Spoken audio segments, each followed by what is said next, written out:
go and support him whenever I can. Yeah. Well, I keep a Telegram chat, so I'll add you to my Telegram.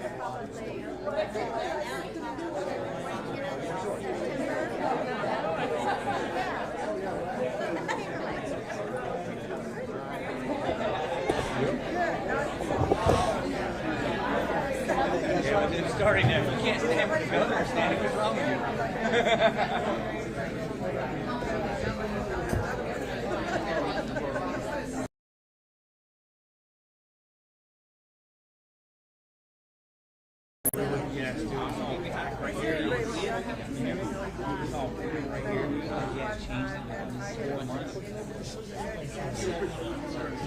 You guys fill in some of this space, Hey, right? Brendan, you mind if I get a picture of these officers Yeah. right here? Thank you. Let me just line them up.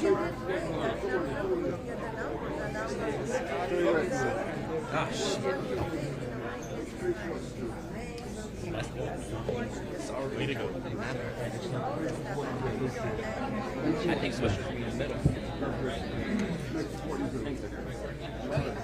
Swisher. Yeah. Swisher. Wow. Oh, shit. So I'm the Vice Chairman of Criminal Justice and the Vice Chairman of Big Justice. I'm trying my best to give you guys a pay raise. Okay? So I'm working real hard to get you guys a pay raise. You deserve.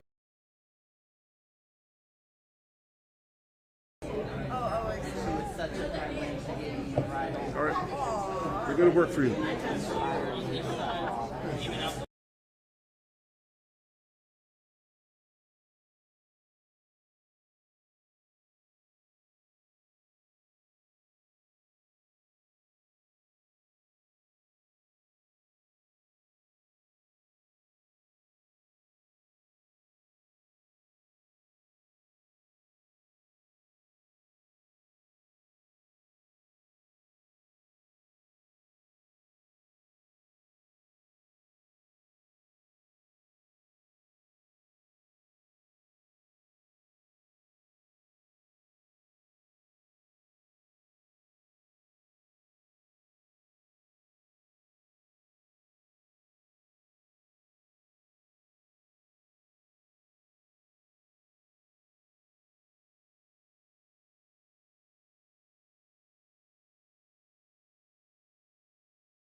Just get a thumbs up from the media if you can hear me. Test, test, mic check. Perfect. Thank you.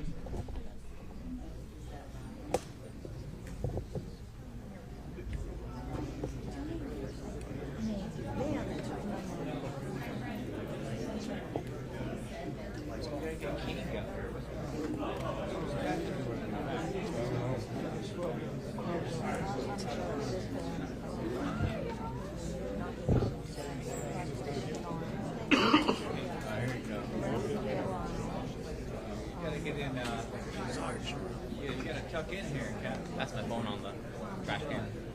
That's my phone on the trash can. Sergeant.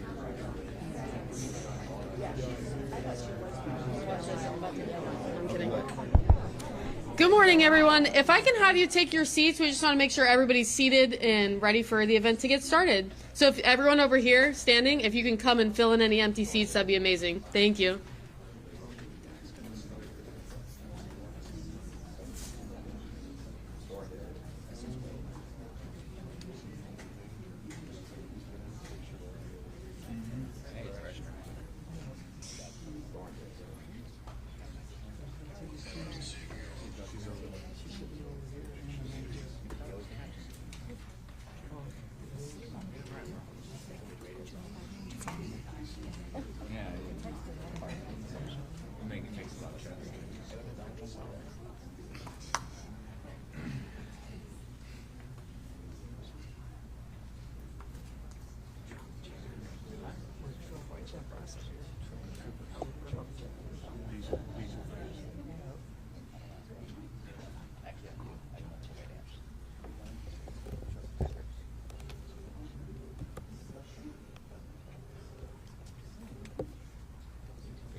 Closer.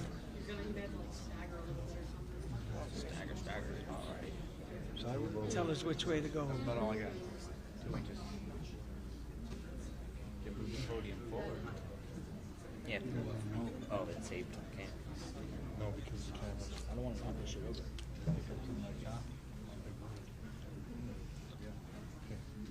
Put the little guys next to the governor, make them look taller.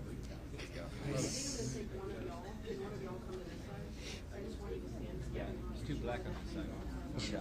You have to ensure a place. Like you, like, what are you doing, bro?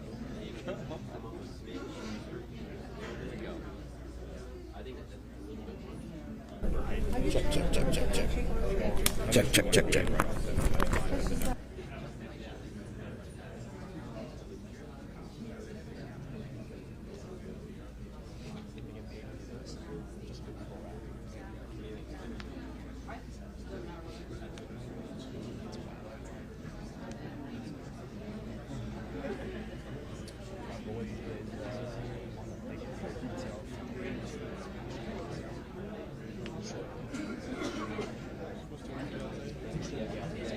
They work? Oh. Thank you. Do you get a prize if we do? Huh? Do you get a prize if we do? You get a day off of work. A $500 bill to the ER. I heard day off of work. So.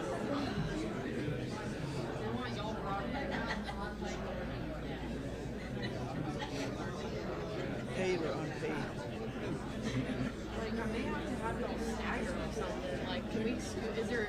Y'all are gonna have to be a little on top of each other. Maybe like, yeah. See how he's like a little in front of y'all? Yeah. Let's see. I think it's going to push me backwards. I'm wondering if there's a way to like. There's like no room to squeeze want guys in even more, and they're like squeeze them in even closer. I'm like, what do you want them to do?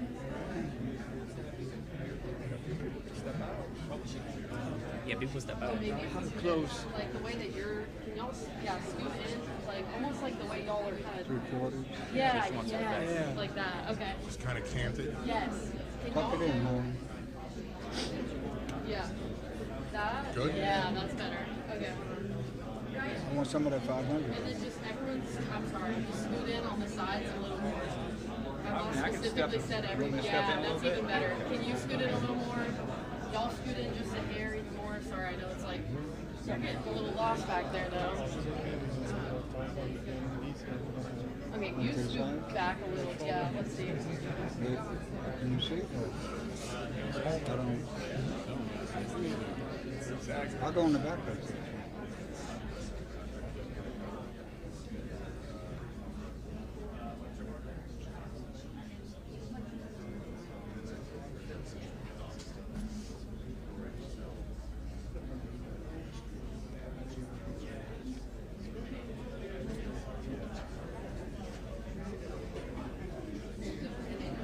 I think if everyone face me for a little bit, and then I think if you face more forward like he is, he's like so extra for no reason.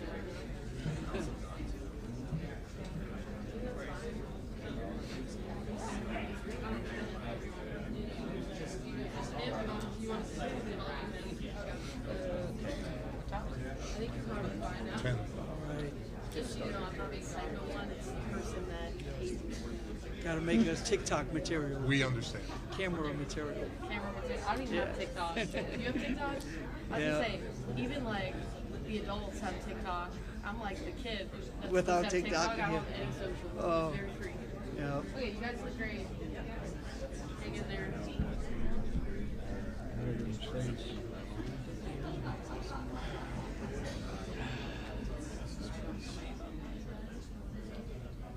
phone. How do I get so close? Anybody got COVID? Cough a few times for me?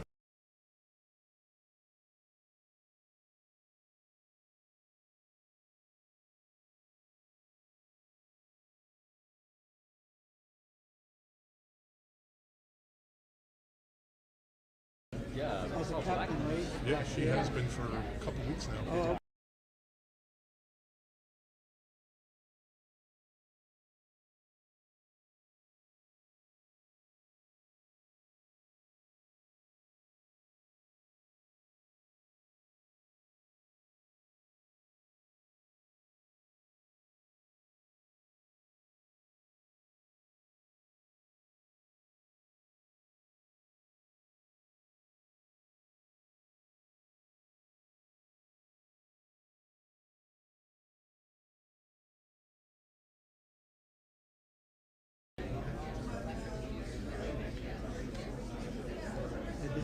this Hey, is look, our special. FOP rep. Yep. Oh,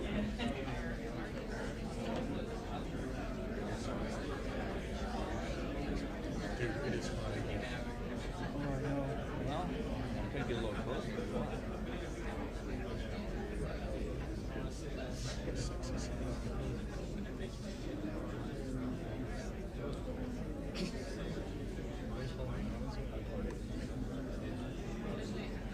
My name is Trooper Home, and you can call me Trooper Home.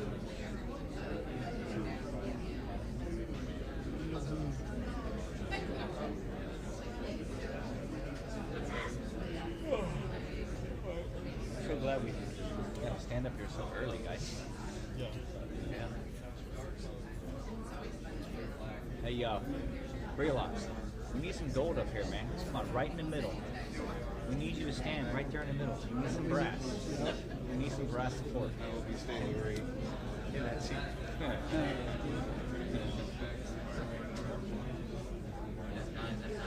Look at our major, the CDE major. It's all the way in the back. Sure. We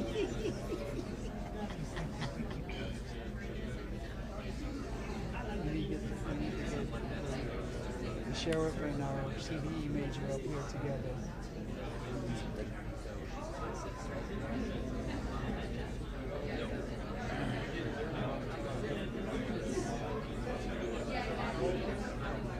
Hey, Esteban, is that your brother over there in the blue strap suit? Or is it right? Yeah, looks like you.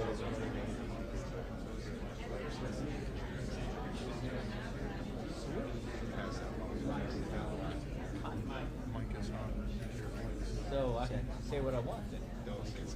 Oh, no? Pass it down. Thank you. I mean, Mike's like a spot.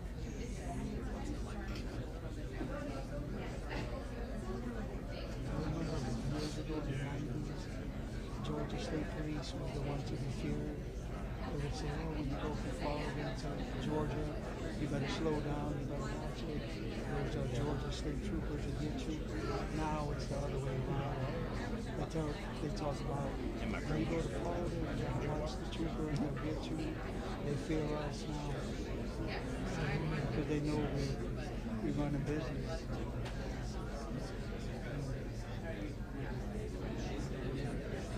It's a good thing.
SeaWorld, the Mad Run.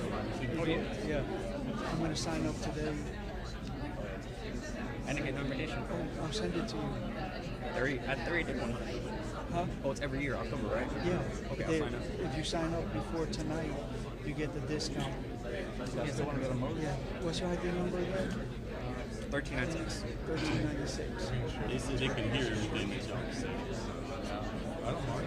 Have you been to that? Oh, it's all right. We're talking about charity run. Charity Mad, Mothers Against Drunk Driving. I've been there before. Right? It's good, right? Yeah. You guys want to It's try? SeaWorld. Yeah, good run.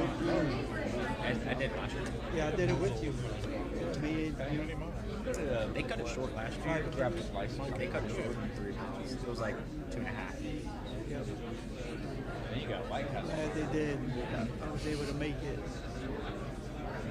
That's a little slow. Yeah. As soon as we're done with lunch, I'm headed back.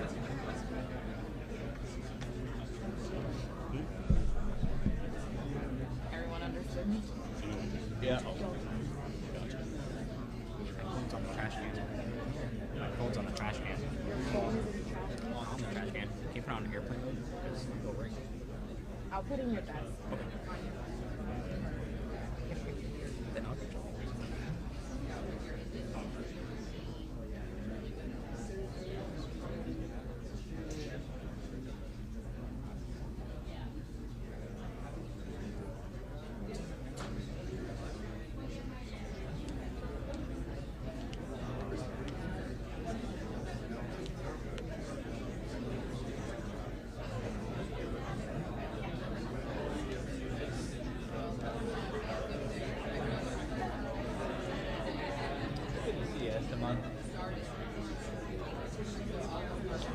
Where's Keefe?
doing? All right, good morning. Great to be back in Central Florida. We're here at FHP, and we're going to be discussing some of the stuff that they've been doing in particular to really lead the nation on enforcing laws against illegal immigration. And there's no agency in the country that's done more than they have over these last 6 months in particular, but even before that. Today in the state of Florida, I've declared to be Hulk Hogan Appreciation Day.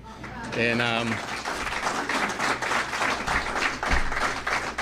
in recognition of somebody who was obviously a major figure for many, many decades, particularly for people in my generation, was a big guy, and was right there in the Tampa Bay area for many, many decades. So all I'll tell you is make sure on this day that you're training, saying your prayers, and eating your vitamins, brother, because he would have wanted you to do that. We're joined by the Florida Cabinet, the entire Florida Cabinet.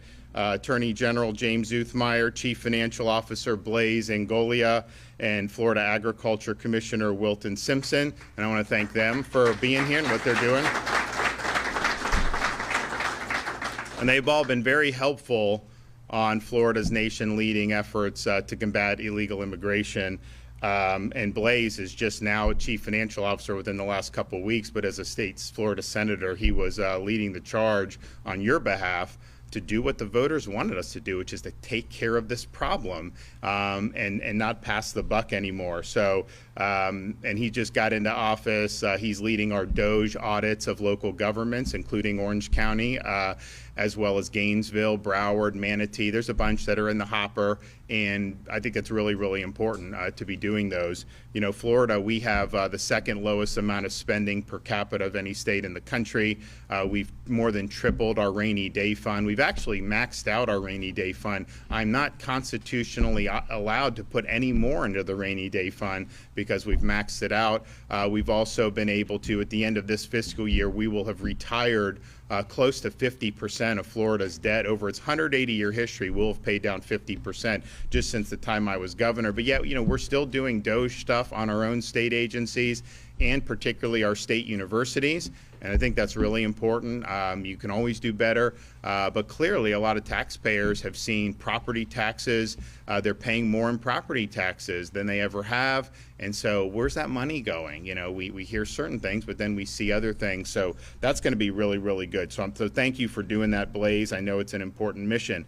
We're also joined by our Executive Director of the Department of Highway Safety and Motor Vehicles, which of course FHP is included in, Dave Kerner. We do have our Director of the Florida Highway Patrol, Colonel Gary Howze here. And then we have the fearless Larry Keefe, who's the Executive Director of the Florida State Board of Immigration Enforcement. And all I can tell you is for folks in DHS and in the federal establishment who are, you know, really trying to do the right thing, they're trying to implement the president's policies. It's not always that easy, particularly after the 4 years. But none of them can move as fast as Larry, and he's always pushing the envelope to get the job done, particularly when it comes to immigration enforcement. We do have some of our state reps. You know, I saw Barnaby, Placencia, Bankson. Who else do we have? Is Rachel Plakin here? I thought I may have seen her. Okay, good. Well, thank you guys for being here. So we have said, you know, when I became governor, we said we are not a sanctuary state, and we're not going to allow sanctuary cities. So one of the biggest pieces of legislation I signed my first year was to ban sanctuary cities in the state of Florida. It should have been done before. It hadn't have been, and so we leaned in and got that done. And I know Blaise Ingoglia was a big help with doing that. Now, that year, 19 and 20, was a little easier because under Trump 45, if you had somebody that we picked up, particularly through our justice system, you know, they were happy to take them and repatriate them to their home countries. Biden came in and things changed dramatically. He opened the border, and interior enforcement really collapsed with respect to illegal immigration. So we saw what was happening at the border, and you know, people act like, oh, just let those border communities just deal with it. It doesn't affect anyone else. That is the furthest thing from the truth. That open southern border affected the entire country, and I think everybody saw that. in pretty short order. So we were the first state to launch in to help Texas back in 2021 with what was happening at the southern border. And so our Operation Lone Star deployed more than 1,000 guardsmen, national and state, as well as state law enforcement, including Florida Highway Patrol, to Texas to help stop what was happening at the southern border. You know, it's interesting. You had those communities flooded, but then people going everywhere. And our guys would apprehend when they're coming in. They say, you know, where are you looking to go? And a lot of them were looking to go to Florida. You know, because you remember, I mean, everyone wanted to be in Florida. I mean, you didn't want to be in San Francisco then. I was locked down for COVID. You had homeless, all this stuff. So people were naturally doing, including those folks coming across the border. And so we obviously knew that'd be it's a huge issue for our state. So we have to do it. And, you know, you had a lot in the media that were like, you're not a border state. You know, why do you care? Well, no, we do care because it's a national problem. And even if it didn't directly affect Florida, even if none of the illegals wanted to come to Florida, we, as the third largest state in the country, we support the sovereignty of this country. We support having enforceable borders. That's a good thing to have as an American. So we were happy to be involved in that. And isn't it interesting? Yet a lot of the people, they didn't care about you know, what was happening at the border. You know, what happened when we sent 50 to Martha's Vineyard? All of a sudden, it was like panic time to have 50. And they called out the National Guard, and they redeployed them. They got them off that island very quickly. And that's what happened. So, and then you started seeing busing to New York City and Chicago and this, and they didn't like that very much. So obviously this was going to have an impact across the country, and we stepped up, and the FHP was a big part of that. We also launched Operation Vigilant Sentry because we saw that, particularly with instability in like Haiti and some of these places, people want to get on these boats and they want to show up on the shores of Florida. And under Biden, once they got to the shore, he didn't do anything really to them. So that really handicapped us. And so we said, you know what? The Coast Guard's out there. Honestly, the Coast Guard does work hard at this. There wasn't enough Coast Guard presence to stop all these boats. So we surged our maritime resources. And since we've done that, we've had more than 19,000 illegal aliens that have been interdicted by the state's efforts. That's in addition to everything that the feds and the Coast Guard and all of them stop. And that includes more than 470 vessels that just our folks under our operation were able to stop. And when you see some of these folks, you know, they'll be with contraband, you got firearms, you got narcotics, you've got all this stuff. Why would we want, you know, a band of 15 Haitians armed showing up on the shores of Florida? Obviously, I don't think that that's a good thing. Incidentally, you know, I had a tussle with the Speaker of the House and some of the legislators earlier this year on immigration, because I said President Trump's coming into office, we need to be full throttle in support, and we need to get this done with the deportations. They actually passed a bill that I vetoed that would have terminated Operation Vigilant Sentry. And so those illegals on those boats would have been able to pour in to this country. And, you know, Blaise was one of the ones that was standing with you on that.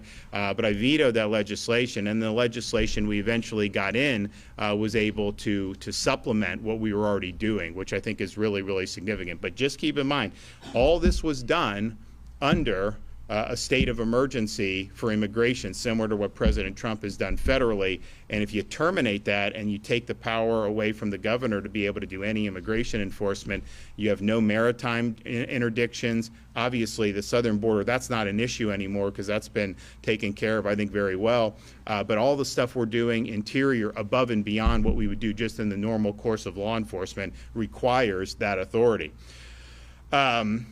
We did do the transport program. Obviously, a lot of people remember Martha's Vineyard, and that really helped open the eyes of, I think, a lot of people around the country that this is a major problem. But, you know, there was New York City, Chicago, California. There was a lot of stuff going on, and those are sanctuary jurisdictions. And so they say they're sanctuary jurisdictions, but then they don't like when folks are being funneled there. And so it's interesting how that works out. We've also done a lot of strong legislation. We have enacted, finally, e-verify legislation for legal workforce. We also made sure that there would be no IDs issued to illegal aliens in the state of Florida. Now, we don't do driver's licenses for illegals. We would never do that. But local governments wanted to issue IDs, not drivers, but IDs. Even nonprofits wanted to do it, and we said, no, we're not going to do that. And we don't recognize IDs issued by sanctuary states like California. So if you're illegally here, they issue you an ID. You come here, we won't do it. And that's the thing. If you don't want illegal immigration, then you can't provide any type of benefits to illegal immigration. That's one of the reasons we worked hard to get rid of in-state tuition at our colleges for illegals. That was instituted before I became governor. That's an incentive for people to want to be in the country illegally. ID cards and benefits are incentives. So we've worked really hard to police that, and I think we've done that better than any other state in the country. Now, that's all great, all the stuff that we did leading up. But when the Trump administration was getting ready to take office, we knew we had an opportunity to be huge partners in the efforts of actually seeing our laws enforced, actually restoring the country's sovereignty. And that, yes, that involves the southern border, and fortunately they're able to handle that at the federal level without needing the support of states like Florida. But then what about the interior of the country and all the things that's happened over these many years with millions and millions plowing in? Even people that come in on like a visa and stay, there's huge problems that come with all this stuff. So what tools do we have? Well, there's a program, a federal program called 287G, and Biden basically mothballed it when he was in for 4 years. But what it does is it allows ICE to delegate to state and local law enforcement the authority to perform specified immigration functions under the agency's direction and oversight. And so people will say you have federal, the immigration's federal, and that's true. But shouldn't states be able to supplement that? And of course they should be able to. And so this provides a framework to be able to do that.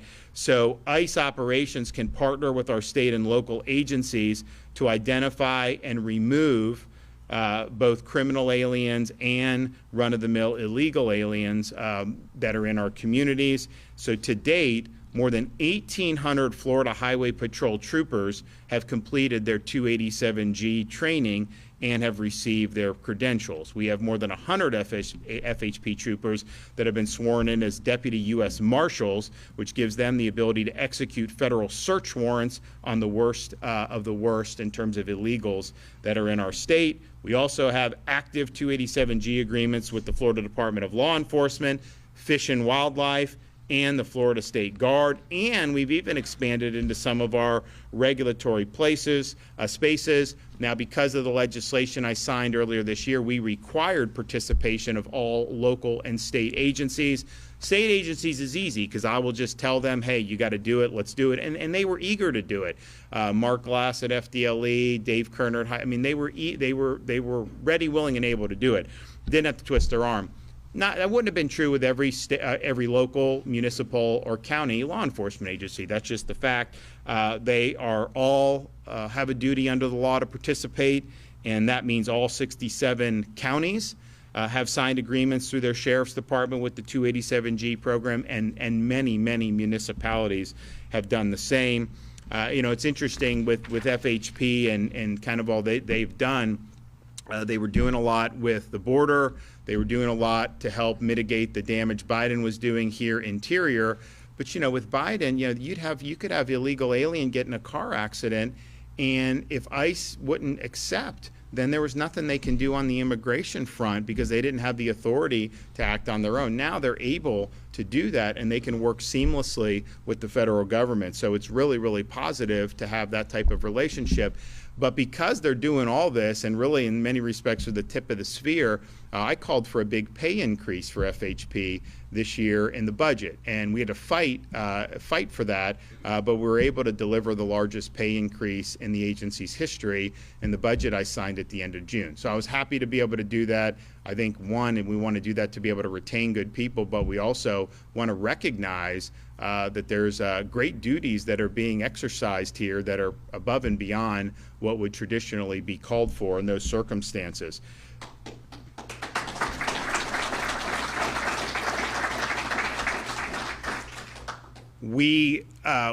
As we're working with the feds, and Larry Keefe's working with them as kind of our liaison, we're like, okay, what do you need, this, that, and the other thing? And everything we were doing was great, but we were able to apprehend illegal aliens faster than the federal government could detain, process, and deport them. And part of that is they just didn't have enough space. Now, we had some of our local facilities. You'd have sheriffs could put some people for somewhere, but that really isn't going to be enough.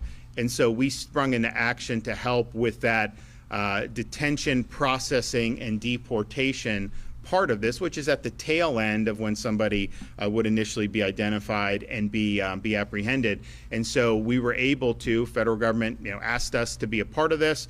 We're doing it. We created the facility, Alligator Alcatraz. Folks are contracted to do that on behalf of the state of Florida, but everything we do is going to be reimbursed by the Department of Homeland Security and the federal government. But we were able to stand that up in like a week.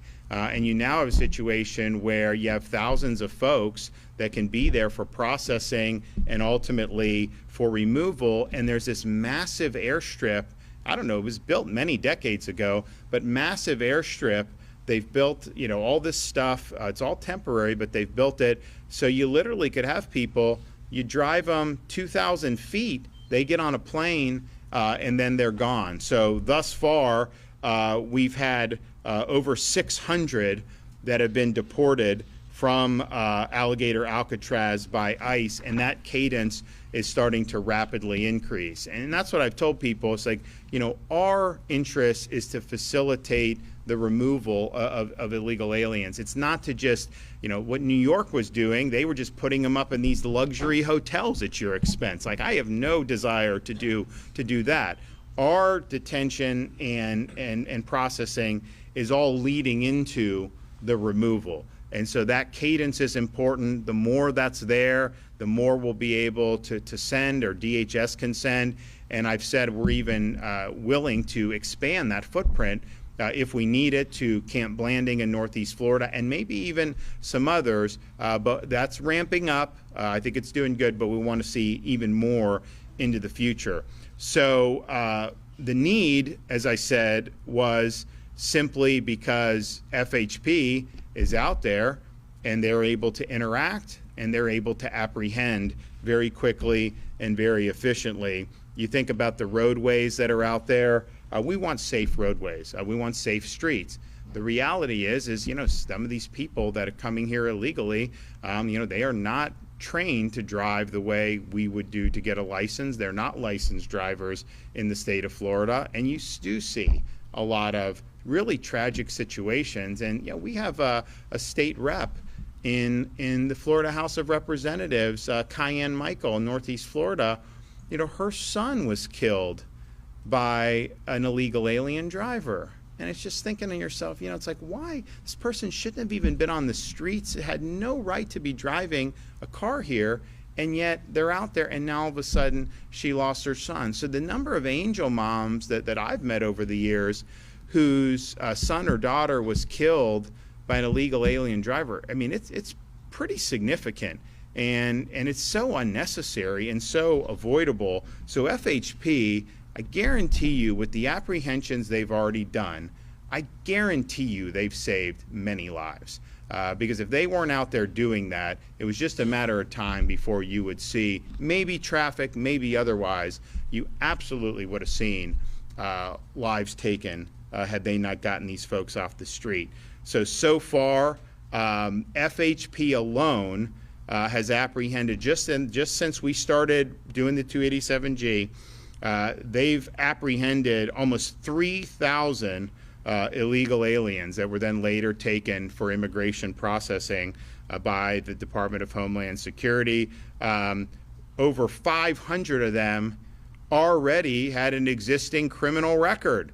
They're actually convicted of things. It's like, why are you in the country when you've already been convicted of something, when you never had a right to be here in the first place?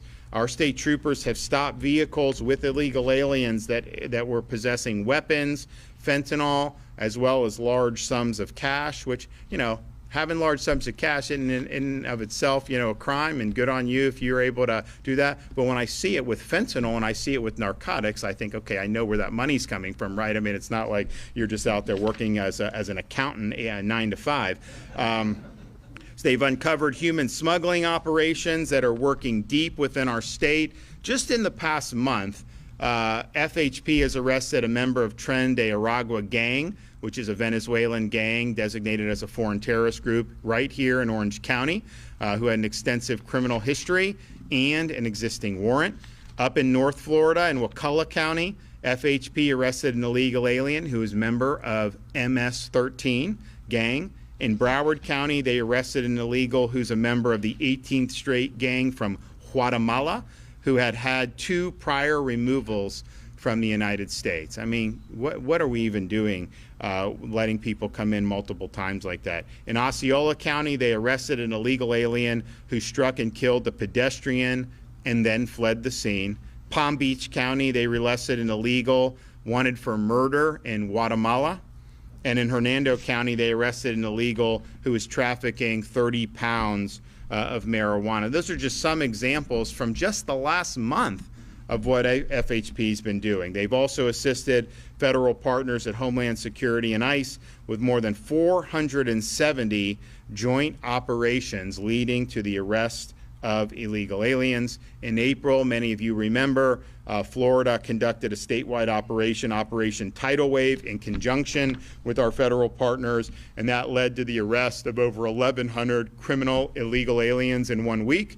That's the largest number in a single state in 1 week in the entire history of ICE as an organization.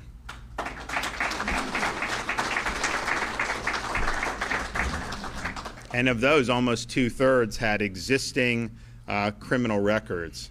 Now, to further combat the threat of illegal immigration, Florida Highway Patrol is establishing a new immigration unit, the Immigration Enforcement Section within the Bureau of Criminal Investigations and Intelligence, to specialize in immigration enforcement.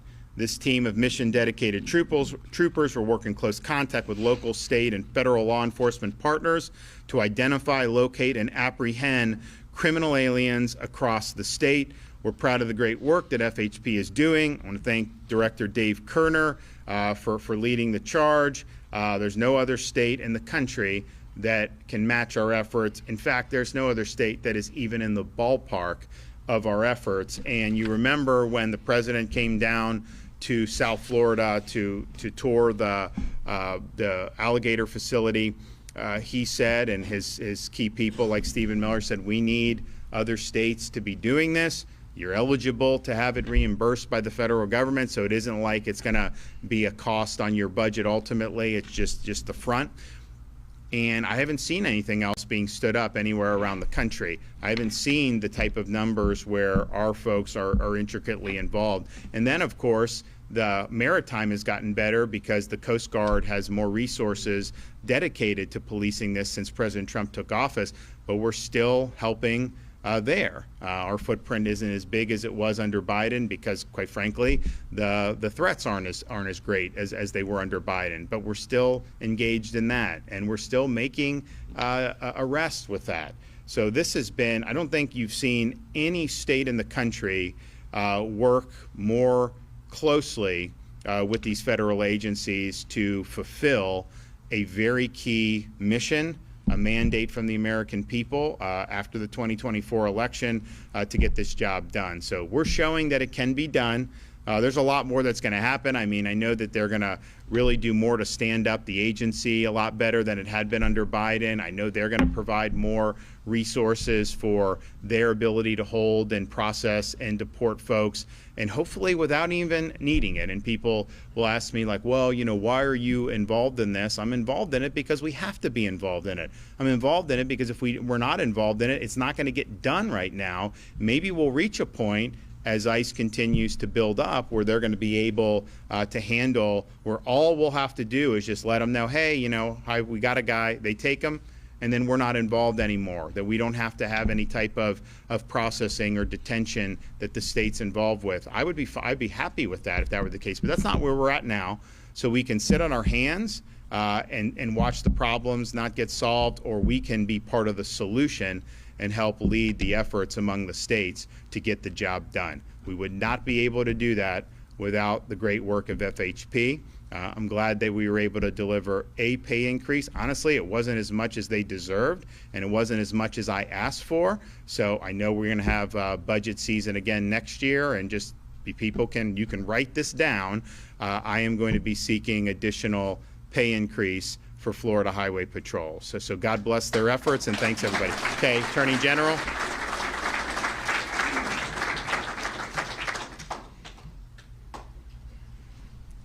Hey everyone, Attorney General James Uthmeier here. I want to thank the governor for his leadership. Florida is the best state in the country to raise a family, and that only happens when public safety is the #1 priority, and that starts at the top. I also want to thank President Trump for securing the border and enforcing the law. We almost lost the country. The left, through the open border policies, they wanted to let everybody in, count them in the census, giving massive electoral power to blue states, try to give people the right to vote where they can. They wanted to change the makeup of our country as we know it. And thank God they weren't able to get away with it. So I commend FHP, I commend our state law enforcement on their efforts to crack down. We've made thousands of arrests. We're going to continue to lead the way, and I'll be right there to have their back. The perils of the open border we continue to see in gut-wrenching fashion every day. Just 2 days ago, my statewide prosecutors were part of a sting in Central Florida that led to the takedown of 48 child predators, all that were on their way to abuse minors. 7 of those individuals were illegals. They'll be under ICE detainers. They'll be sent back where they came from after they serve their time. Just yesterday in Palm Beach County, 2 criminal illegal aliens brutally sexually assaulted a 7-year-old girl. This is what we're dealing with every single day.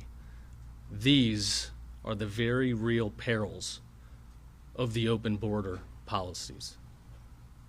So while the Democrat officials want to sit there outside Alligator Alcatraz and cry because people have to brush their teeth in the same room as a toilet, which is a bathroom, people, real American families, are suffering every single day. And if you're an undocumented person who's not one of those malicious people, you have the opportunity to self-deport, where you can come back in legally through the right channels. But if you don't want to take advantage of that, we're going to detain, we're going to deport, and we're going to deliver for the American people.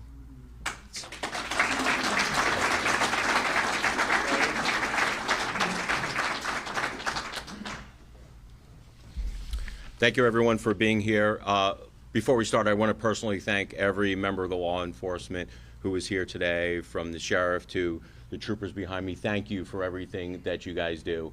And it's because of you guys and the hard work of our governor that we are leading once again when it comes to cracking down on illegal immigration. So everyone in the room, I know this is a press conference, please give a big round of applause to these guys.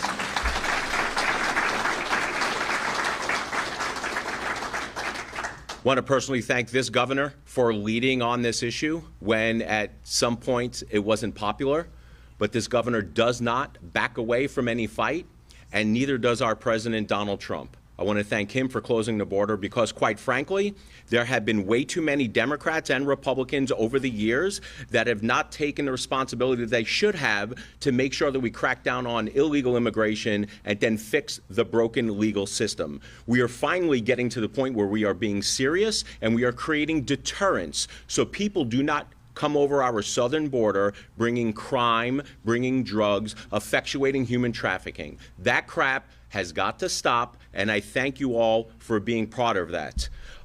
The state of Florida is continuing to lead on cracking down on illegal immigration. We are #1 when it comes to people signing up for immigration enforcement under the 287G program. We were one of the first ones to start putting new laws on the books, quite frankly, while the old federal laws were not being followed by the Biden administration. Because let's not forget, the reason why the states had to get involved was because the federal government under the Biden administration adopted a de facto open borders policy that created this whole environment that we're in right now. So every time you hear someone on the left crying about illegal immigration enforcement, let's remind them about the people who have died at the hands of illegal immigrants because they allowed it over the southern border. And to the Democrats who are crying about illegal Alcatraz and the cost, we have always said, Republicans have always said that there is a cost to illegal immigration. There is a human cost, and then there is an actual financial cost. So I don't want to hear anyone talk about the money that we're putting up for Alligator Alcatraz in order to actually deport the criminal illegal aliens and those who are pouring over the border, because I didn't hear them say crap about spending $2 billion on hotel rooms in New York City for illegal immigrants.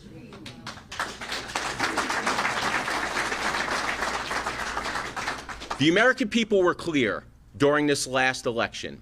It was a mandate. The #1 issue on everyone's minds was illegal immigration.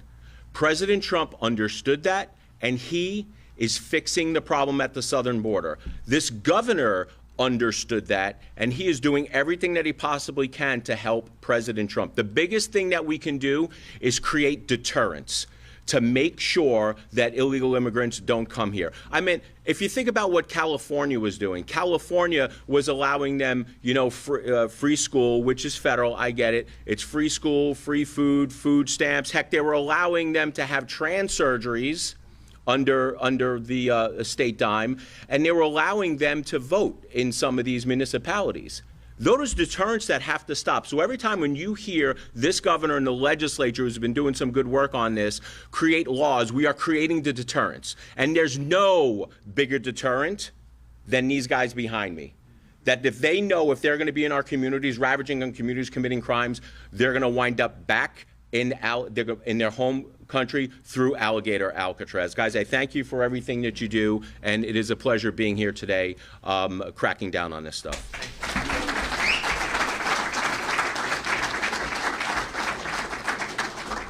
Good morning, and I would like to recognize before I get started some of our agriculture law enforcement. I'm right here on the front row, if y'all will stand up. We didn't get to see him today, but we have a great crew. Thank you, guys. I'd also like to thank the governor.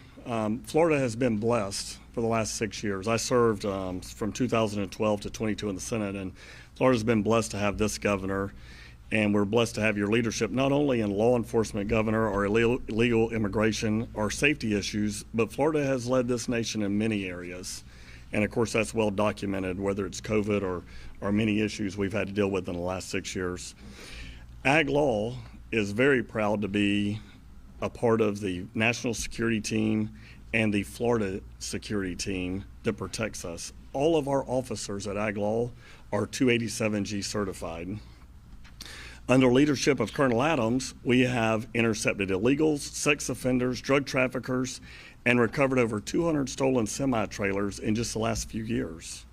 Just yesterday, we announced the arrest of 2 illegals, one in Central Florida that was a fuel theft ring that had stolen over $20,000 worth of fuel, and the other one had broken out of a jail, was a Russian illegal immigrant, previously convicted on a sex trafficking sting. So Ag Law has been an amazing force multiplier right alongside our federal, state, and local partners. We've worked with all the sheriffs in this state, and they've done an amazing job. And if you go to their website and look, you'll see every day they are announcing arrests. And we are primarily responsible for that northern border of the state of Florida. We've also been blessed with the legislature and the governor's leadership. We are going to be putting a new interdiction station at 231, a major artery coming in from North Florida. We haven't had that protected. We're also building out pull-out lanes and many of those arterial roads coming in from the north into the state of Florida. The equipment that we're going to have, the canine processes that we're going to do. Thank you to the legislature, thank you to the governor for allowing us to continue to lead not only on our border security issues, but throughout the state of Florida. And our team have made many, many arrests and do not get a lot of the credit for those things. But as a force multiplier, it's been significant here in the state of Florida. And what I'd like to say is, just like our farmers and ranchers, you may not know how much work we do behind the scenes, but you will sure can count on the results. So thank you, Governor. Thank you.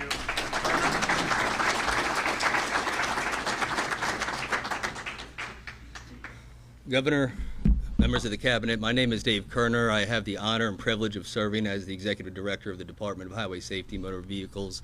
And with that appointment, I work on behalf of the Governor and the Cabinet to manage the operations, the day-to-day operations of the Florida Highway Patrol and other divisions of the department. And it is a huge honor to be standing with these men and women behind me, these state troopers. I know some of them personally.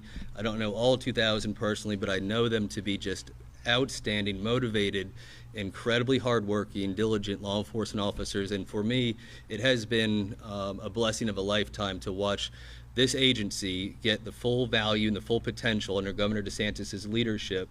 And these guys are out here kicking butt and they're taking names. I'm born and raised in Florida, and so I've always been a fan of Florida Highway Patrol. But I always thought that if they had the right leadership, they could do so much more for the men and women in this state and our residents. And so under the governor's leadership, we've really seen this agency take on incredibly challenging situations and missions and execute just perfectly on it. So it's such an honor to be here with each and every one of you. And you have our deepest respects for what you guys do each day, day in and day out. And to our members of the Cabinet, to the Attorney General, these troopers see your leadership. They see the way that you're fighting in the court of law for their rights, for their ability to enforce the law. It does not go unnoticed. Blaise, Chief Financial Officer Blaise Ingoglia, you blazed right in, and you've done a hell of a job. Well, you've been here a couple of weeks, and you already have your law enforcement officers getting with ours and getting ready to get to work, do incredible things. We're excited to have you here on the state of Florida team, on the executive branch. And to the Commissioner, just like with Florida Highway Patrol, sir, I've seen a transformation in your men and women in uniform since you took over. I mean, it must have been a rough couple of years in the last administration, but we've seen what's happened. It's night and day, and we see it. Colonel Howze and our troopers see you all out there on the interstates doing the Lord's work, and we're thankful for your service, and we know that you're risking your lives, and you're right here on the same team. And so it's incredible to see all of our state law enforcement really just have incredible value to this state. Our immigration enforcement section is going to be, I think, first in the nation. I don't think any other state is doing what the state of Florida is doing. And so this unit will be specifically, even though we have 2,000 troopers already out there doing the Lord's work, this unit will be 24/7 coordinating, deconflicting. We're about to have hundreds, if not thousands, of sheriff's deputies and police department officers coming online. This unit will be responsible for coordinating with the federal government and making sure we're maximizing our utility as law enforcement officers to apprehend and deport illegal immigrants. And before this press conference started, we had a chance to huddle up with the governor, and the governor said, you know, say whatever it is you need to say to the public. He kind of took the chains off, as he's known for doing. And so the first thing I wanted to say, which isn't on the script, is Governor Colonel Howze and I and the Florida Highway Patrol had an opportunity to have an awards banquet for the Florida Highway Patrol, where we recognize all the troopers doing a great job. But there was a representative from the Department of Homeland Security that showed up and wanted to make sure that we honored the Florida Highway Patrol. So what I had the honor of receiving on behalf of the Florida Highway Patrol is the first ever Secretary's Commendation given to the Florida Highway Patrol, issued by the Secretary of Homeland Security. This is representative of many things. It's a beautiful certificate, but it's so much more than that. And I want to talk about something that's going down right now in Palm Beach County, and I want to address it head on because the public deserves to know, and quite frankly, candor and being transparent is an important part of leading a law enforcement agency. What this certificate represents is first in the nation 287G, first in the nation to arrest under 287G, almost 3,000 arrests, and the Department of Homeland Security is recognizing them. But each one of those arrests is a story. And right now there was an arrest that happened in Palm Beach County a couple of months ago, rather, and the press has run with it from a false narrative, and they're trying to change the history. So I want to address it head on, and I want to talk about a larger issue just very briefly. So these are the facts. This is what happened. A traffic stop happened by the Florida Highway Patrol. They had reasonable suspicion that there were undocumented immigrants in the vehicle. We called for Border Patrol's assistance, as we always do. We always work with our federal partners. It was determined that 2 of the occupants were here unlawfully. Border Patrol directed us to take them into custody. What happens thereafter is that a U.S. citizen starts to interfere and obstruct the investigation by slamming the door shut and locking the doors so that the troopers and the Border Patrol cannot access these undocumented aliens and bring them into custody. Of course, the troopers did exactly what they're supposed to do. They arrested that U.S. citizen for obstruction of justice under 843.02 Florida state statutes. Time goes on. In fact, the resistance was so severe, by the way, that the Border Patrol had to use a taser on one of the subjects. Time goes on. The suspect that we arrested, who's a U.S. citizen, went through the court system as he should. He pled to the misdemeanor charge of resisting. He agreed to anger management, for one, and community service, and pled out on the misdemeanor charge. And what has transpired since then, I guess because the media has made a debacle of this, saying that it was a miscarriage of justice, is that the prosecutor in Palm Beach County unilaterally, after this plea was done, okay, this plea is signed by the state attorney, it's signed by the defendant, it's signed by the attorney for the defendant, and when I say it's signed by the state attorney, it's the assistant state attorney, the prosecutor, and they all agreed this is what happened and this is what the punishment should be. And I'm speaking as a former prosecutor. This is what due process looks like, and a defendant doesn't plead to a criminal charge unless they're aware that they've done it and they should pay the price. So what happens is the press comes out and calls it a miscarriage of justice, and unilaterally, now several months later after this arrest, the prosecutor in Palm Beach County goes and tears this agreement up and dismisses the charges and says he doesn't have to be held accountable. That is a miscarriage of justice.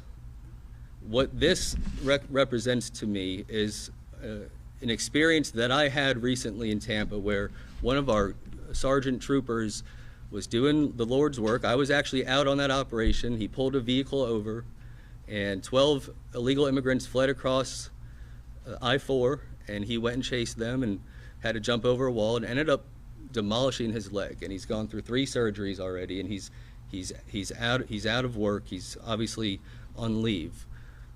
But he's been seriously injured because these folks resisted arrest. And this person resisted arrest and caused the Border Patrol to have to use a taser to get these people into custody. And the law applies equally whether you're here legally, whether you're a U.S. citizen, or whether you're here illegally. And for a prosecutor, which my only assumption, the only inference that I can draw that they canceled this, that they dropped this charge after a plea, which I've never heard of happening, is because it involved illegal immigration.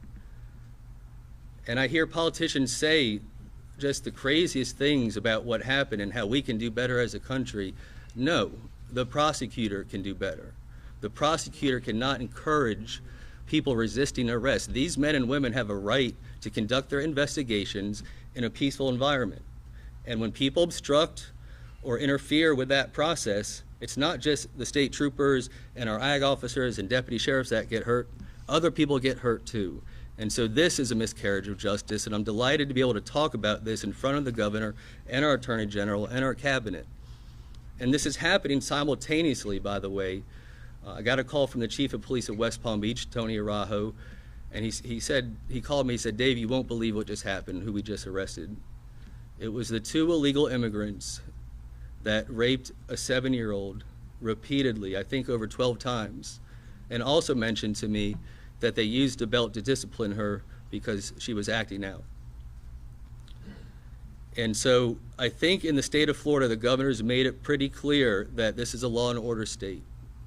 And this may be a one-off where you're telling the public that it's okay to resist when immigration is involved, and it's not. And if this continues, it's certainly above my pay grade, but I do not think it's going to end well for that prosecutor. I think she should be focused on obtaining the death penalty sentence for these 2 illegal aliens that raped a 7-year-old repeatedly. I think that's what she should be focusing her time on. Last thing I'll say, Governor, and this is an honest, true story. Last night I was driving home. I was thinking about this press conference, and the song "Write This Down" came on by George Strait. And you had mentioned earlier, write this down, about the pay raises for these troopers and these officers. So I wrote it down, right out of George Strait. And what you've done and what these leaders have done, what the legislature in this last session has done, is monumental. I know there's a desire to go further. Whether that happens or not, I know that I speak on behalf of Colonel Howze and these state troopers that we will always be honored to engage in these missions that we're assigned, and will do with diligence and integrity. Thank you, Governor.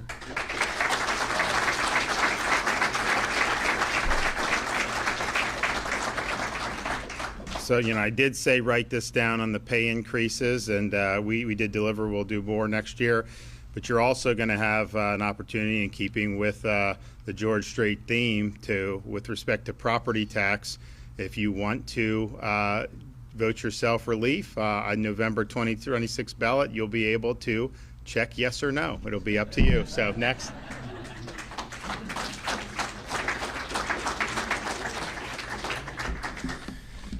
Thank you, Governor DeSantis. Also our cabinet, Attorney General James Uthmeier, Blaise, Ingoglia, our CFO, and Commissioner Simpson.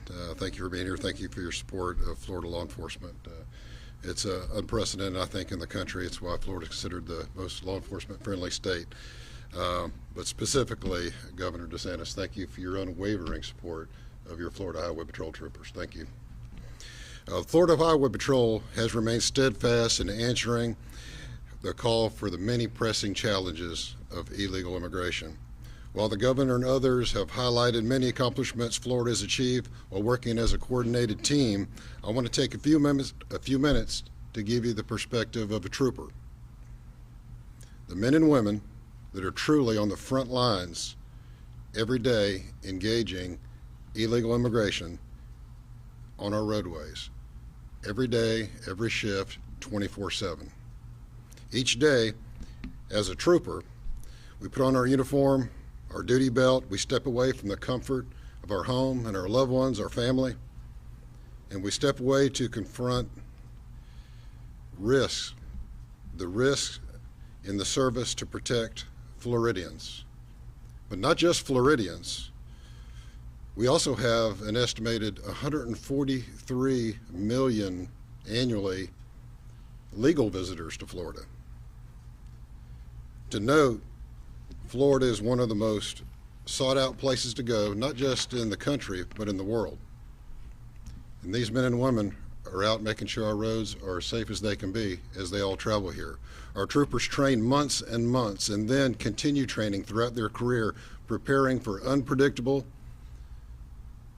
and being in harm's way. They train for that. And now, as a result of the previous border crisis, our mission has to be expanded like never before. We're protecting a state and America from the consequences of unchecked illegal immigration.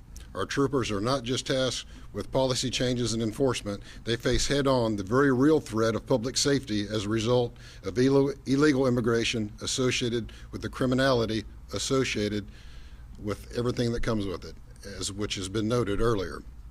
Amongst the millions that have entered our country illegally, there are individuals with the intent to exploit, to harm, and to undermine the well-being of law-abiding American citizens. The reality of a Florida law enforcement officer is this: their life is going to be threatened by dangerous gang members. Their work is going to be criticized, distorted, and by some media masqueraded as journalists, twisted. Your name is going to be publicized and slandered in an effort to shame and humiliate your commitment to serve. Your family, your loved ones, they may be doxxed, targeted, and threatened because of your calling to help others.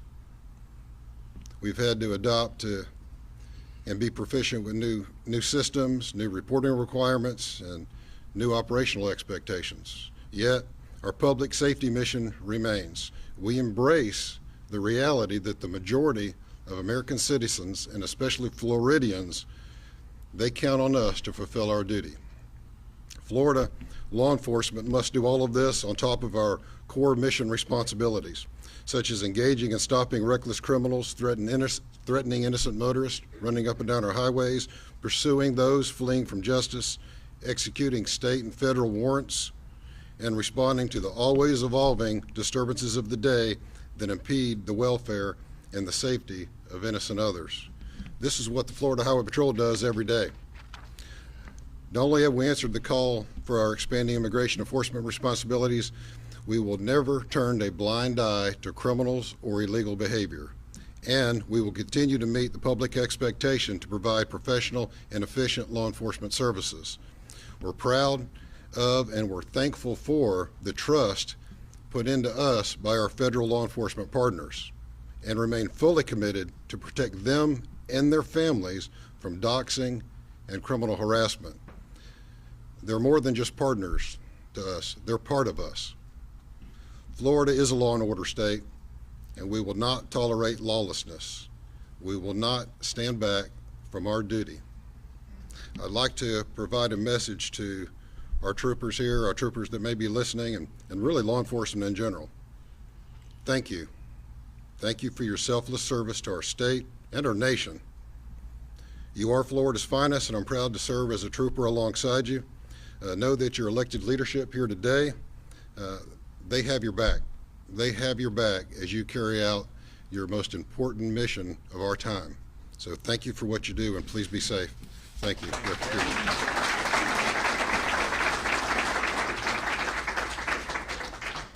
It's an honor to be the cleanup hitter today. Governor, very quickly, I'm going to direct my attention over here a lot to Director Kerner and to Colonel Howze of the Florida Highway Patrol, because today is largely about recognition of their organization and their role in this mission, the mass deportation mission, the largest deportation in history. And the governor recounted, because in a minute I'm going to talk a little bit about back in the Biden administration, some stories that are emblematic of what this organization and its leadership are about. When President Trump came into office and he declared a national emergency, which a lot of people often forget that we are in an emergency. You declared one in January of 2023 when we had the maritime invasion.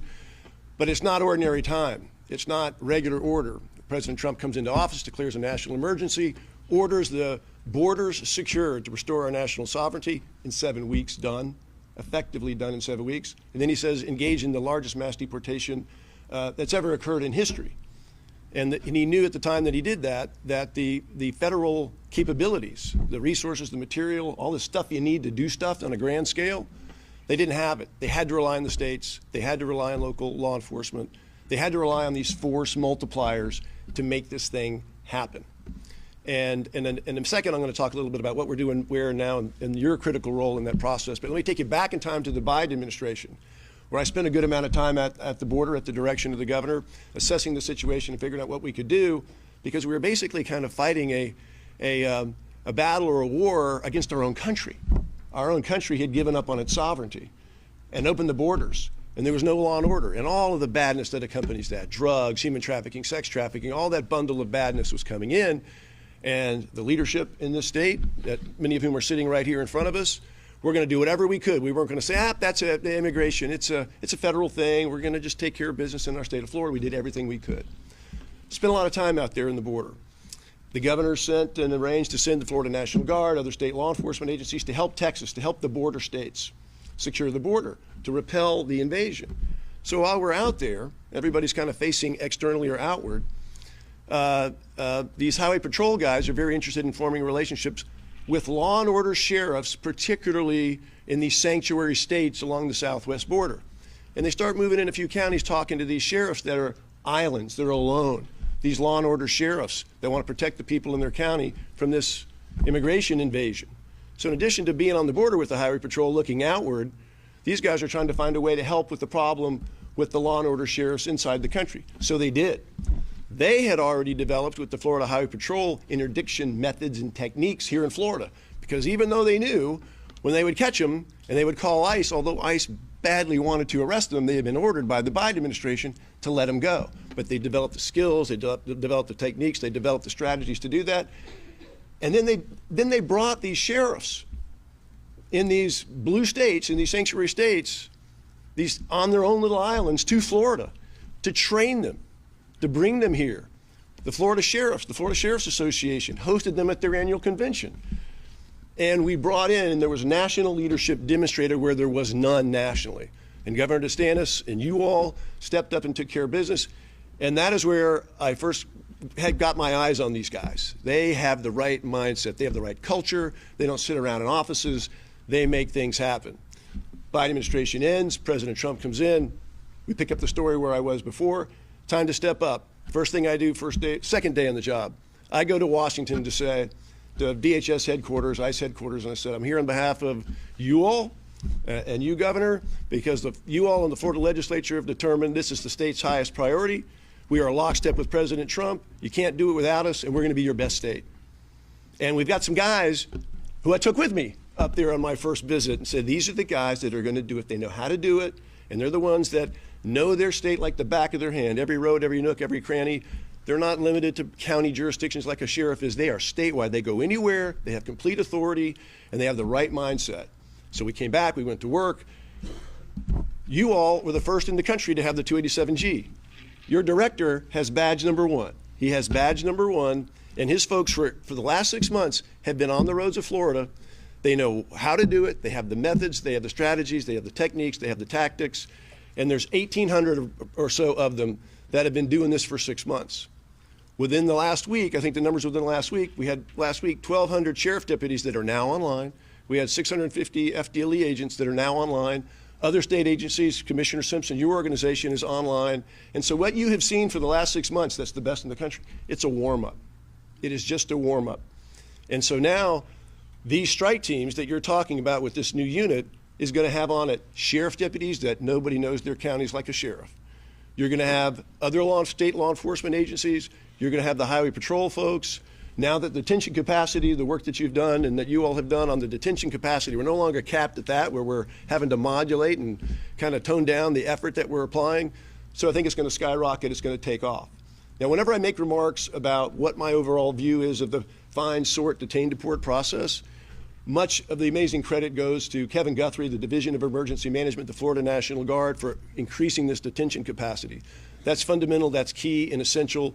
And Kevin Guthrie, the Director of Emergency Management that everybody knows from hurricanes and all that, and his work on Alligator Alcatraz, is due credit. And he is amazing. He is an international star in the setting of making things happen in mass and scale. Well, so are these folks, and your organization and this leadership right now. So you all created the blueprint, initial blueprint of how a law and order state fights the battle. Governor, you commissioned and sent out the Florida Blueprint 1.0 back in May that had in it this thing that is now Alligator Alcatraz, the blueprint of how you do this, how state and local help the federal government accomplish the mass immigration enforcement mission.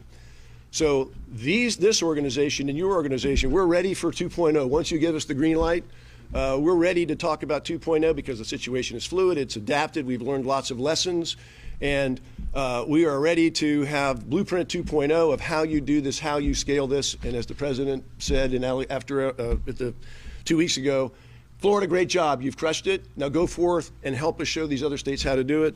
We're ready to do it. Okay.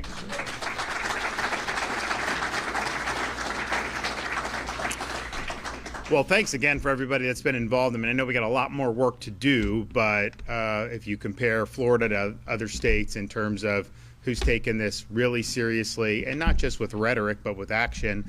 We're second to none. As usual on a lot of the stuff, we're happy to step up and get things done. So we've done a lot. These guys behind me have done a lot. FHP's done a lot, but there is a lot more to do. I'd also just remind people that today is the start of our back-to-school sales tax-free month of August now. So every August in Florida, we made it permanent. You'll have the entire month of August to stock up on those school supplies. And incidentally, yesterday we were, I was home in the afternoon after come back from the office.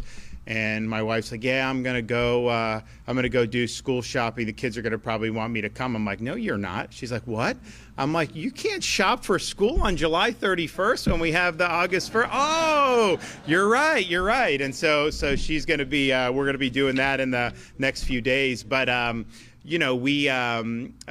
at the point in the summer. So our kids get out Memorial Day. I know a lot of schools do. Some go a little later. And it's like, okay, school year done, have a little fun, and then they do activities in the summer, different types of camps, whatever. Well, now we're kind of at the point where mom and dad are like, when does school start again? Can we get that going? So that's coming up in a couple weeks, and we're going to be happy that will happen. There's other things that you may miss a little bit over the summer, but after the first month, fine. After the second month, it's like, all right, we've got to get going back into the routine here. So we're both of us are cautiously looking forward to the beginning of the school year. And then just they mentioned Kevin Guthrie. I would just remind people, we are in hurricane season. If you look like at the Atlantic now, there's not much going on. A lot of people are saying, because the media says every time it's going to be the worst ever, right? And so a lot of people, they hate when that stuff happens because, the media said 30 years ago Florida would be completely underwater by now, right, because of global warming. So you see this stuff. So I think there's a natural reaction because people are, if they see someone trying to scare them, they're just going to say, so like people are now looking, it's been uneventful, whatever, but we're just now getting into where you would have more rapid a chance of this happening as you get into mid-August. So it looks pretty clear for the immediate future, but as you start to get into mid-August, and then September is always very difficult, and then the beginning of October as well, you can have a quiet hurricane season until it's not. And if you go back to 2022, at this point we're like, yeah, it's been quiet. Just keep to yourself. August was quiet in 2022. Then we get into the first week of September, nothing. The second week of September.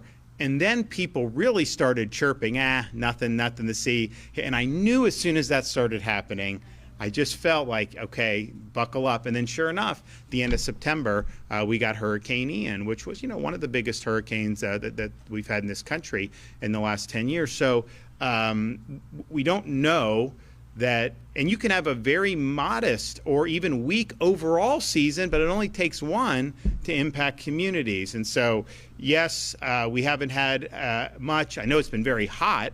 We haven't had much in the way of that activity relative to maybe what some of the predictions were thus far, but we are far from prime time for this. It's kind of like, maybe being in like the third inning. So just continue to do whatever. The back to school holiday is great for August. Disaster supplies are now permanently tax-free. So you can still do that. You've got plenty of time to do that. And hopefully you won't need it. Hopefully you guys won't see people like Kevin Guthrie on your TV a lot throughout the balance of this hurricane season. But we obviously plan and are ready to act if need be. Okay, do we got any questions? Well, look, we have laws in Florida. I fought very hard. The Attorney General was our chief of staff then, and he was fighting very hard to say that we have to impose a duty, an enforceable duty on states and you didn't need to do it on the state, but we wanted to because I was going to do it anyway. But on the localities to participate with this effort, because if you didn't do it, you would obviously have a lot that wouldn't do it. So that's just the obligations that have been provided under law.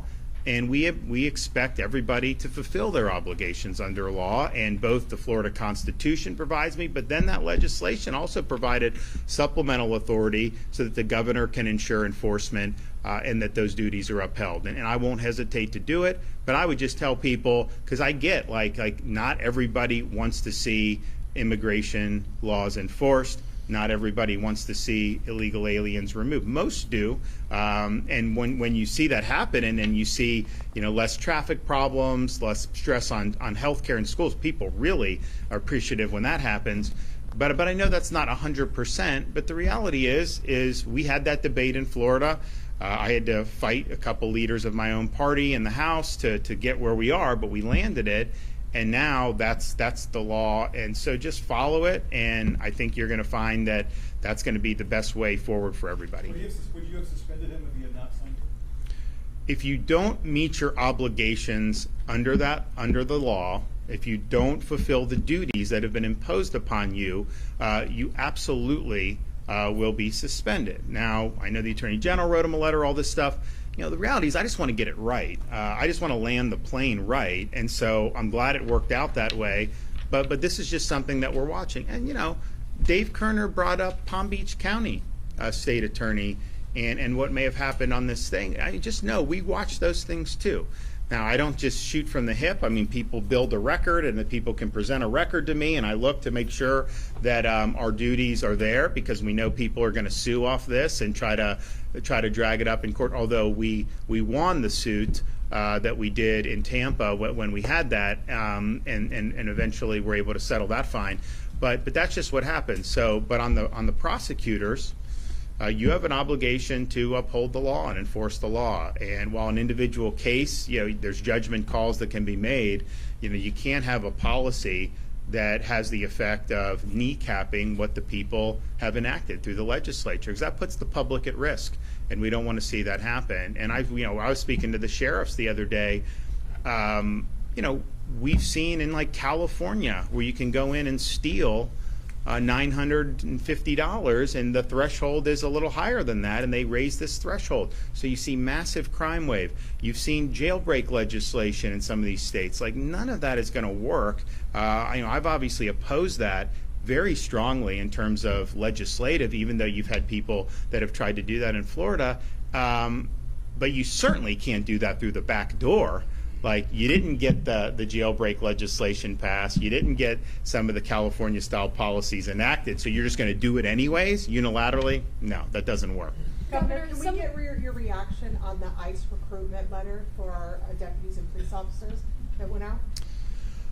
So I haven't seen the letter, but apparently ICE sent out a recruitment letter to, a lot of people that are 287G qualified that are working in local agencies in Florida and even some state agencies, and are dangling like a lot of bonus money and all this other stuff. And I know some sheriffs have had concerns, that's happening. It's like, hey, we've been doing all this stuff to help you guys, and now you're trying to poach our people who are already in the fight. Why not recruit additional people to be supplementing that instead of just kind of displacing? So I know a lot of sheriffs have had concerns about it. I think maybe some police chiefs. So I would just say, stay tuned on kind of them. I mean, that's really something that's going to impact them more than probably us at the state level.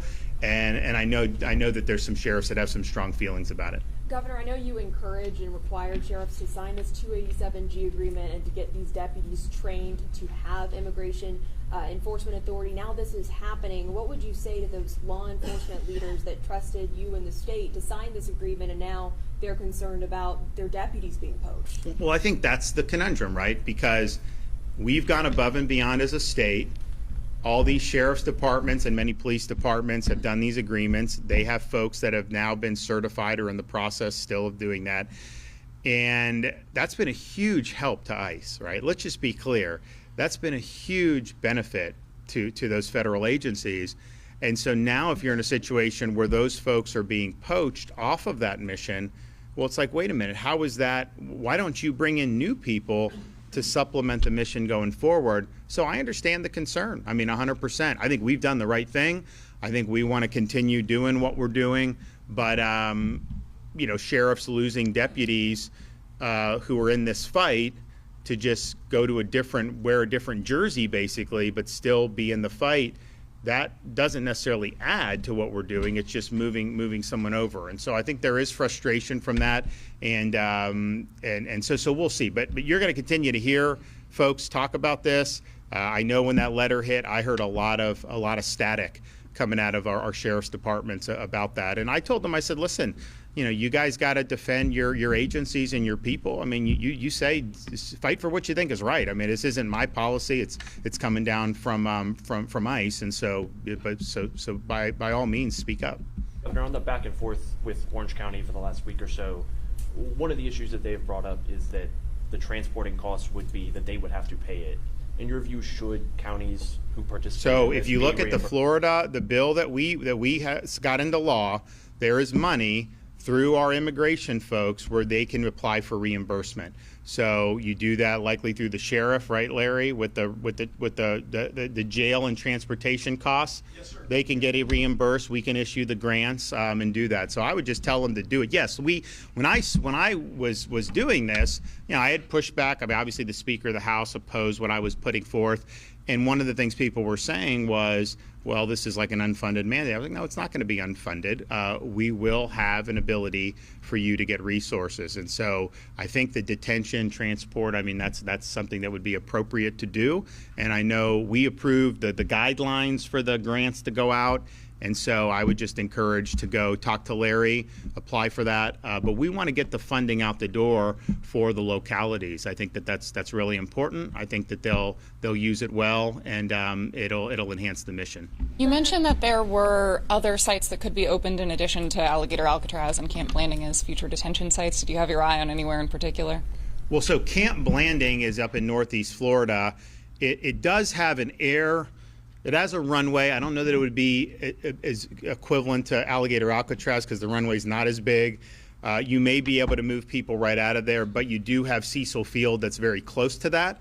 So when we look at this, it's really what makes logistical sense. Again, I'm not creating the Four Seasons for illegal aliens. I'm not detaining just to detain. Like, that is not what we're doing it because there's a process involved for deport. Even the ones that have had the final order of removal, which is most of the people at Alligator Alcatraz, there still is some process that goes through that. So if it's detain, go through the process, and then be able to remove, that's something that we have an interest in being able to help facilitate to be able to increase those numbers. So I think Blanding would have the capacity to do a couple thousand. We initially were planning on just kind of opening that right away, but what I noticed as it was coming, DHS was sending people to South Florida, but we thought it'd be a little bit more, and then we waited for the flight, and the flights have started, so we want to get a sense of that cadence, I think, because yes, we're getting reimbursed for this, and so any of these people that are complaining about the money, the state's getting reimbursed. It's this is money that was actually going to paying for them to be in hotels in Manhattan. So I think most people would say it's better for this than for that. But that's a federal call. It's a policy decision that they've made. So you shouldn't really worry about that. But at the same time, it's like to be doing this if it's not leading to real significant cadence in removals. Then I'm going to wait for that. Now, if I have confidence that it will, and I think it will eventually, once that happens, then we'll go. And so Kevin Guthrie's ready. I know that they did put out the bids for it. I don't think that they've awarded the bids because we want to make sure that we know kind of what's on the horizon. The cadence is picked up down in South Florida, but we want to make sure that we're doing that. And here's the thing, as the cadence picks up, your capacity effectively expands dramatically because people will be in for a short period of time and then they go, so you can constantly backfill. So if you got a couple thousand spots, it's not like it's the static couple thousand people indefinitely. It's ideally would be you go in and then you get out pretty quickly, and that's our objective. And we remind people, we do have options for you to short circuit that whole process if you're here illegally and simply go home on your own with a ticket. Now you'll be escorted. They're going to make sure you get on the plane, and there will be oversight. You're not going to be able to abscond, but you will be able to return to your home country without having to go through all this. My view on it is, look, if you're here illegally, right? I mean, I'm not saying, everything government does, there's always flaws in it.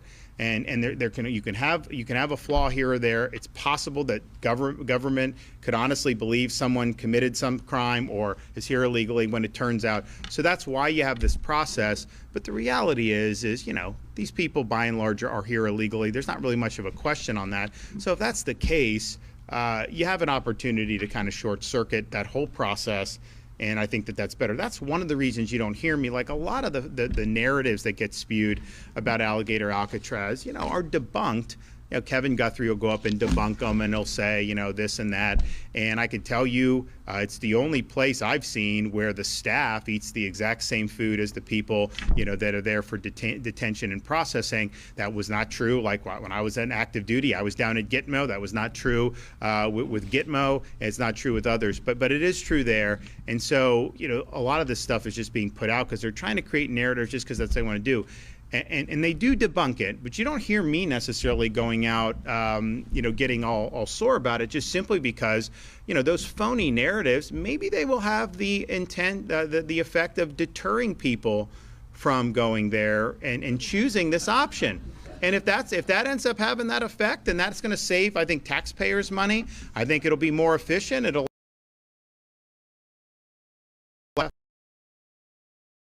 It is what it is. But yes, when they're complaining about, the air conditioning being too cold or the subs not being toasted, and I'm just thinking to myself, what world do we live in that you can go to someone else's country illegally, then demand toasted hoagies?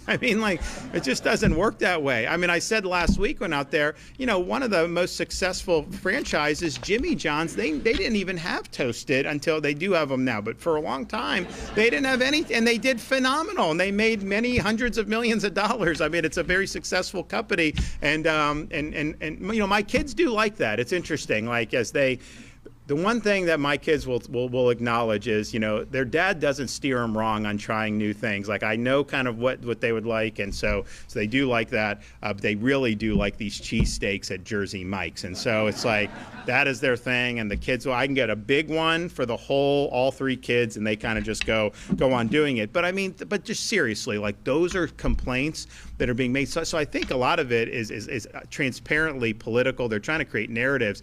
But it's like if some people think that oh my gosh, I'd rather not, okay, good, then take the plane ticket and go. I will say this though, and this is not just true with what we're seeing in Florida with some of the stuff. I think it's true nationwide with some of these Democrats. Now, I know you pretty much need a search warrant to find a Democratic Party in Florida anymore with how poorly they've done. But it's fine. But put that aside. And I know they're not I know they're not exactly lighting the world on fire nationwide either. But, when I see, it's what really motivates you, right? People ask me AC, I'm obviously motivated by education, parents' rights, law and order, fighting illegal immigration, fighting the woke, paying down debt, good budgeting, emergency. There's certain things that I really, really get passionate about. And the things that they are passionate about have nothing to do with Americans. They are very passionate about allowing people that have come to this country illegally to remain indefinitely, and even running interference for criminal aliens. And so we have angel moms in Florida. I mentioned the Rep Michaels. These Democrats have never done anything to show any type of sympathy with the victims of illegal immigration. They devote all their energy and attention to protesting people who are trying to solve the issue of illegal immigration. And I've just noticed that. I don't see them fighting for the citizens. I see them fighting for their own ideology. And their ideology is not effective or popular. And we may get a good glimpse of that if this guy gets elected mayor of New York City. I can tell you that. Not going to end up well if that happens. But man, this is really what they care. They really care about an open border. They really want people to be able to not have consequences for coming into the country illegally. And I just think it's bizarre that is something that they are so unbelievably passionate about. And it really is putting the people of this country last. And that's what they've continued to do in so many different things that they've embraced.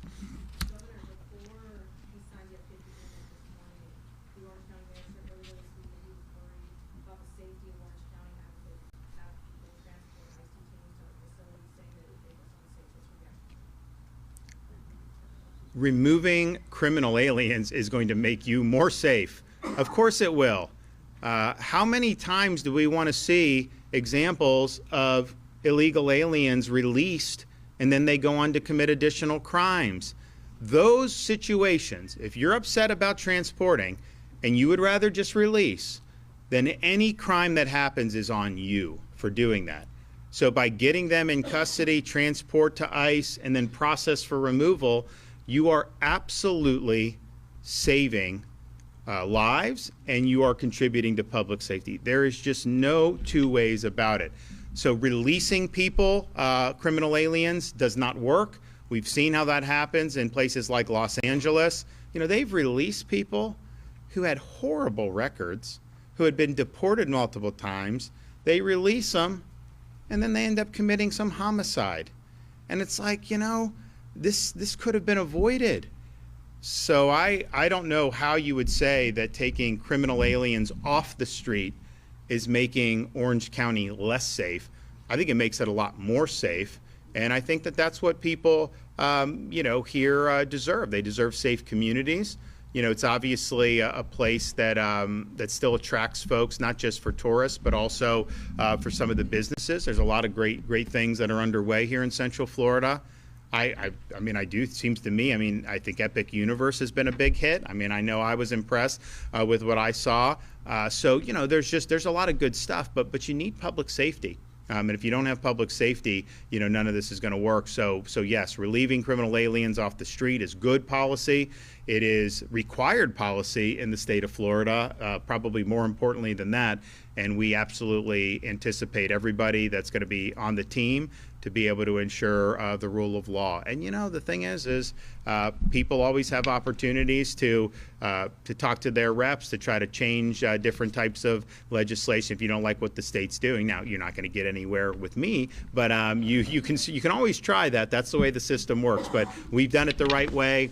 The state's safer as a result. We've got a lot more work to do, I will tell you that.